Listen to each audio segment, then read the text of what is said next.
2-3 মাস হলো আমি যখনই বিছানাতে ঘুমাতে যাচ্ছি, যখনই ঘুম থেকে উঠছি, আমার বাঁ দিকটা বডিটা এরকম ভাবে হেলে যাচ্ছে। এখন তো মনে হচ্ছে অনেকটা কম আছে।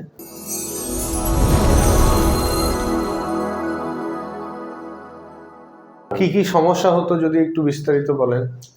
আমার মোটামুটি 5-6 বছর ধরে কোমরে প্রচন্ড যন্ত্রণা হতো, আর এই দিকটা লাগতো। আর 2-3 মাস হলো আমি যখনই বিছানাতে ঘুমাতে যাচ্ছি, যখনই ঘুম থেকে উঠছি, আমার বাঁ দিকটা বডিটা এরকম ভাবে হেলে যাচ্ছে। ঠিক। আর প্রচন্ড ব্যথা হতো। রাইট। যে আস্তে আস্তে আস্তে আস্তে আমি সোজা হতো। আমি বর্ধমানে দেখিয়েছিলাম, দিয়ে বর্ধমান বললো এটা লম্বার জন্যে এই ব্যথাটা হচ্ছে, আস্তে আস্তে এক্সারসাইজ করেও ঠিক হয়ে যাবে। কোনো মতেই কমেনি আমার। এখানে এসে আমি প্রথম দিনই আমার যেটা বাঁদিকে আমি হেলে যাচ্ছিলাম, সেটা প্রথম দিনই আমার ঠিক হয়ে গেছে। কিন্তু এই দুদিনে দেখলাম মাঝখানে 3 দিন হচ্ছে অনেকটা ব্যথাটা কম আছে। ঠিক আছে, আমরা ওনার এক্সরেটা একবার দেখে নেব। আমরা যখন এক্সরে করাই তখন আমরা দেখতে পাই, দেখুন এই কোমরটা সোজা এইভাবে নেই, কোমরটা ক্রমাগত ডান দিকে বেঁকতে আরম্ভ করেছে। সেই জন্যই উনি যখন সকালবেলা ঘুম থেকে ওঠেন কোমরটা ডান দিকে বেঁকে থাকে, আর ডান দিকের একটা পায়ে ওনার ব্যথা হয়। তো আমরা ওনাকে 3 দিন ট্রিটমেন্ট করে কিছুটা হলেও সুস্থ করেছি। উনি বলছেন অনেকটা ভালো আছেন। আশা করি 1 মাস যদি উনি ঠিকঠাক ব্যায়াম করে যান, এই যে সমস্যাটা পুরোটাই রিকভারি হবে। আর 2 মাস পরে ওনাকে বলেছি যে আর একটা এক্সরে করাতে। এক্সরে করে আমরা দেখব যে ওনার স্পাইনটা যে মিস অ্যালাইনমেন্ট হয়ে গেছে টুয়ার্ডস রাইট সাইড, সেটা কতটা ঠিক হয়েছে। ওনার কোমরটা সোজা থাকার কথা, কিন্তু আমরা এক্সরেতে দেখেছি ওনার কোমরটা ডান দিকে বেঁকে গেছে।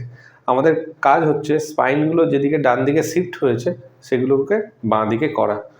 এই পুরো ভিডিওতে ডান দিকের বেঁকে যাওয়া স্পাইনগুলোকে আমি বাঁ দিকে করব। প্রথমে আমরা ওনার ইলিয়াম এবং স্যাক্রামটাকে কারেক্ট করব। নিঃশ্বাস নিন, ছাড়ুন। ওয়াও। আমরা এবার ওনার বাঁ দিকে এইভাবে ট্রান্সভার্স পিএ গ্লাইড দেবো। রাইট। আবার এখানে 1 2 5 6 7 8 9 10। যেহেতু ওনার স্পাইনটা রাইট সাইডে শিফট আছে, আমরা দুটো পায়ের সাহায্য নিয়ে বাঁ দিকে করব। লুজ, রেস্ট, আবার গুড। নিঃশ্বাস নিন, ছাড়ুন। গুড। ডান দিকে ঘুরে যাওয়া স্পাইনগুলোকে এখন আমি বাঁ দিকে করছি। নিঃশ্বাস নিন, ছেড়ে দিন। ওয়াও।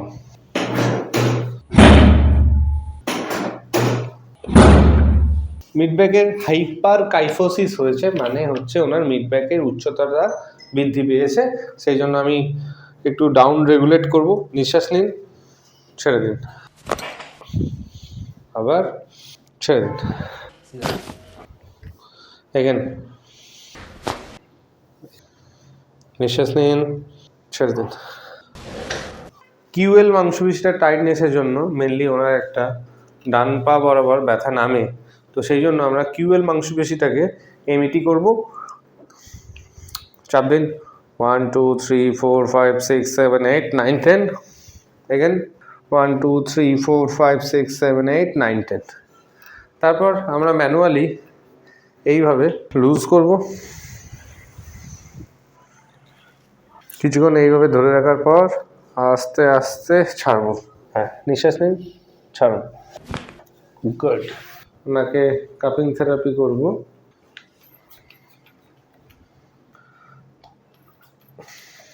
আমরা এবার কাপিংগুলোকে রিমুভ করছি। তো দেখতে পেলেন একটা কাপিং মার্কস কেমন পড়েছে। নেক্সট আমরা এবার ড্রাই নিডলিং চিকিৎসা করব। স্যানিটাইজ করার পর নিডলগুলোকে এইভাবে ইনসার্ট করব। ব্যথা হলে বলবেন, হ্যাঁ।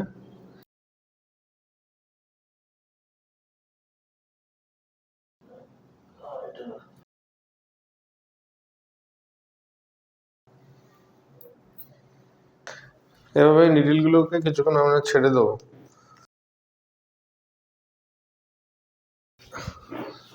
1 2 3 4 5 6 7 8 9 10।